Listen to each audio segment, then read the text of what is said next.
Hello, আমার YouTube চ্যানেলে সকলকে স্বাগত জানাই। আজকে আমি দেখাবো কিওসেরা টাস্ক আলফা 1800 মডেল জেরক্স মেশিনের স্ক্যানারের সমস্যা। চলো দেখি। এই যে সেই জেরক্স মেশিন যার স্ক্যানারের সমস্যা হয়েছে। তো প্রথমে এটাকে খুলতে হবে।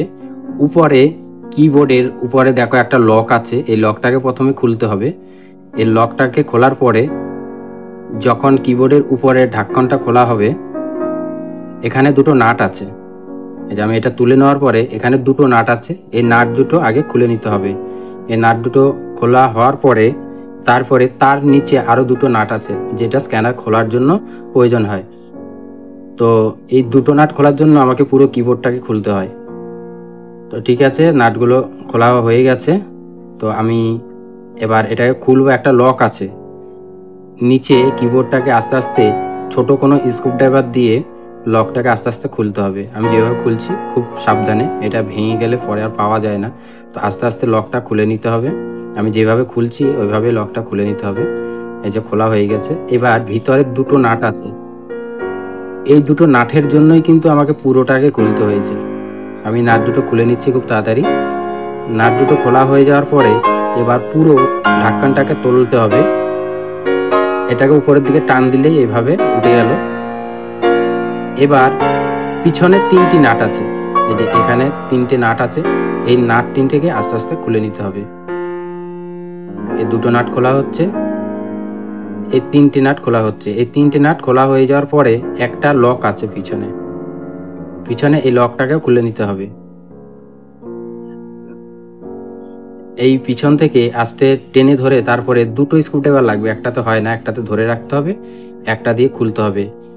সাইডে অনেকগুলো অ্যারো চিহ্ন বা তীর চিহ্ন দেওয়া আছে, প্রত্যেকটা অ্যারো চিহ্নের নিচে একটা করে লক আছে, এই লকগুলো খুলতে হবে। এই লকগুলো খোলা হয়ে গেলে দেখতে পাবো স্ক্যানার। এই যে এখন দেখা যাচ্ছে স্ক্যানারটা না খুলে গেছে, খুলে আলাদা হয়ে বেঁকে আছে। অনেক সময় কি হয়, স্ক্যানার জাম হয়ে যায়, আটকে আটকে চলা এবং বিভিন্ন রকম সমস্যা হয় স্ক্যানারের। খুলে আলাদা হয়ে যাওয়া, গড়গড় করে একটা আওয়াজ দেবে, স্ক্যানার চলবে না। এগুলো সবই সমাধান হয়ে যায়, নিজে ঘরে বসেই করতে পারবেন। এই আমি যেভাবে খুলছি আস্তে আস্তে খুলতে হবে। লকগুলো খুব সাবধানে খুলতে হবে যাতে করে ভেঙে না যায়। যদি ভেঙে যায় পরবর্তী কিন্তু পাওয়া খুব কষ্ট, পাওয়া যায় না বললেই চলে। তো আমার প্রায় খোলার শেষের দিকে, যে আমার খোলা হয়ে গেছে আর অল্পখানি বাকি আছে। এটা খোলা হয়ে গেলে তারপরে স্ক্যানারটা তুলে নেব। আর একটু অপেক্ষা করতে হবে। খোলা হয়ে গেছে, এই যে স্ক্যানারটা দেখো খুলে আলাদা হয়ে গেছে। এটা একমাত্র জামের কারণে হয়েছে, থেমে থেমে চলা। তো এর জন্য স্ক্যানারটা খুলে গেছিল। তো এই যে তুলে নিয়েছি। প্রথমে এটাকে ভালো কোনো কাপড় দিয়ে মুছে ক্লিন করে নিতে হবে, কারণ এর মধ্যে অনেক ময়লা জমে যায়। তো এটাকে পরিষ্কার করে নেব। পরিষ্কার হওয়ার পরে এ দেখো কতটা কালো নোংরা বেরোলো। তো এটাকে ভালো করে আরেকবার পরিষ্কার করে নিই। পরিষ্কার করা হয়ে গেছে। এবার স্ক্যানারের নিচে যেটা এর উপরে স্লাইড করবে সেটাকে একবার পরিষ্কার করে নিতে হবে, ভালো করে নিতে হবে পরিষ্কার, যাতে করে অসুবিধা না হয়। এবার স্ক্যানারের যে স্লাইডারগুলো আছে ওইটাকে ভালো করে পরিষ্কার করে নিচ্ছি। এটাকে পরিষ্কার করা হয়ে গেলে এবার এখানে যেই কোনো ধরনের লুব্রিকেন্ট বা পিচ্ছিল পদার্থ, আমি এখানে ভেসলিন ব্যবহার করছি, আপনারা চাইলে ব্যবহার করতে পারেন। তো যখন আবার ফিতেটা লাগাবেন তখন এই লকটাকে টেনে ধরলে সুবিধা হয় লাগানোর জন্য। প্রথমে মোটরটা ঠিকমতো ঘুরছে কিনা, বেল ঠিকমতো কাজ করছে কিনা দেখে নিলাম। তারপরে সুইচ দিয়ে দেখে নেব মোটর ঠিকমতো ঘুরছে কিনা। মোটর ঠিকমতো কাজ করছে, অসুবিধা নেই। তো এখন ফিতেটাকে একটু ভালো করে মুছে নিলাম। মুছে নেওয়ার পরে এইবার এই যে বললাম আমি লুব্রিকেন্ট, আমি এখানে ভেসলিন ব্যবহার করছি। বেশি নয়, একদম অল্প করে হাতের আঙুলে নিয়ে এভাবে টেনে দিয়ে দেবেন। এভাবে টেনে দিয়ে ভালো করে যদি না হয় আরেকবার দিয়ে দেবেন। দিয়ে দেওয়ার পরে এবার স্ক্যানারের নিচে যে স্লাইডার আছে স্লাইডারেও একটু দিয়ে দেবেন। তারপরে ফিক্স বসিয়ে দেবেন। বসিয়ে দেওয়ার পরে এটা বসিয়ে দিলেই ফিক্স হয়ে যাবে, এতে কোনো কিছুই নেই। এবার সেই লকটাকে টেনে ধরতে হবে, বা অন্য কেউ পাশে থাকলে, আমি অন্য কাউকে দিয়ে টানতে বলেছিলাম, এই যে টেনে ধরেছে। তারপরে কিন্তু ফিতেটা লুজ হয়ে গেছে। এই ক্ষেত্রে এই লকটা করতে খুবই সুবিধা হয়। তো লকটা করা হয়ে গেলে যে কোনো জায়গায় ছেড়ে দিতে পারো স্ক্যানার। স্ক্যানার ছেড়ে দিলে অটোমেটিক নিয়ে নেবে, অসুবিধা নেই। অটোমেটিক নিয়ে নিলে কোনো অসুবিধা হবে না স্ক্যানারের। আমার লকটা লাগানো একটু কষ্ট হচ্ছে, টাইট থাকে তো তার জন্য, অনেকটাই টাইট থাকে, তো এটাকে সাবধানে লাগাতে হবে যাতে ছিঁড়ে না যায় লকটা। তো আমি এখানে বসে দিলাম, ঠিক মতো স্লাইড করছে নাকি একবার টেনে দেখে নিতে হবে। হ্যাঁ, ঠিকঠাক করে স্লাইড করছে, তো আমি পুরোটাই দেখে নেব খুব ভালো করে, একবার লাইন দিয়ে চালিয়ে দেখে নেব ঠিক মতো কাজ করছে কিনা। এবার লাইন দিয়ে দেখে নিচ্ছি ঠিক মতো কাজ করছে কিনা। এ মাথা থেকে ও মাথা ঠিক মতো স্লাইড করছে কিনা। হ্যাঁ, ঠিকঠাক আমাদের কাজ করছে, কোনো অসুবিধা নেই। আমি একটু পিছনে ঠেলে দেবো, আগে যায় ওর নির্দিষ্ট জায়গায় এমনি চলে আসে, ওটা কোনো ব্যাপার নয়। তো উপরের ঢাকনটা আবার সুন্দর করে, যেহেতু লক আছে, সুন্দর করে লকগুলো লাগিয়ে নিতে হবে। লকগুলো লাগানো হয়ে গেলে তারপরে যে পিছনে নাট আছে, নাটগুলো খুবই আস্তে আস্তে লাগিয়ে নিতে হবে। আমাদের ঢাকন লাগানো হয়ে গেছে, এবার নাটগুলো লাগিয়ে নিতে হবে আস্তে আস্তে করে। একটু ক্লিন করে নিচ্ছি যাতে পরবর্তীতে পেজ দিলে কোনো একটা দাগও না পড়ে, কারণ কাস্টমারকে আমাকে দেখাতে হয় যে ঠিকমতো জেরক্স হচ্ছে কি না হচ্ছে।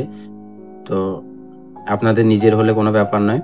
তো আমি নাটগুলো লাগিয়ে নিচ্ছি, নাটগুলো লাগানো অবধি একটু অপেক্ষা করুন, কারণ ভিডিও অনেক বড় হয়ে যাবে বলে অনেক কেটে কুটে বাদ দেওয়া হয়েছে। তারপরেও সব কিছু মিস করলে আর হবে না, দেখতে হবে, না দেখলে অসুবিধা। তো নাটগুলো আমার লাগানো প্রায় শেষের দিকে। এবার আমি সামনে স্ক্যানারগুলোকে একটু ফিটিং করব। স্ক্যানার বলছি, সামনের যে কিবোর্ডগুলো আছে সেগুলোকে ফিটিং করব। কিবোর্ডটা ফিটিং করার আগে এখানে নিচে দুটো নাট ছিল, সে নাটগুলো লাগিয়ে নেব। নাটগুলো লাগানোর পরে উপরে আরও দুটো নাট ছিল, সেইগুলো লাগিয়ে নিতে হবে। যে আমি নাট দুটো লাগিয়ে নিচ্ছি। যেহেতু আমার কাছে টুইজার ছিল না, সেই ক্ষেত্রে একটু অসুবিধা হয়েছে। আপনাদের কাছে টুইজার যদি কাছে থাকে তাহলে কোনো অসুবিধা নয় বসানোর জন্য। আমার দুটো নাটই লাগানো হয়ে গেছে। তো এবার উপরে স্ক্যানারটা লাগিয়ে দিয়ে আমরা জেরক্স করে দেখব ঠিকমতো হয়েছে কিনা। এটাকে লক ছিল, তো চেপে বসিয়ে দিলে ঠিকমতো বসে যাবে। তারপরে উপরে নাট দুটো লাগিয়ে নেব। আমাদের ফিটিং করা হয়ে গেছে, তো উপরে নাট দুটো লাগাচ্ছি এবার।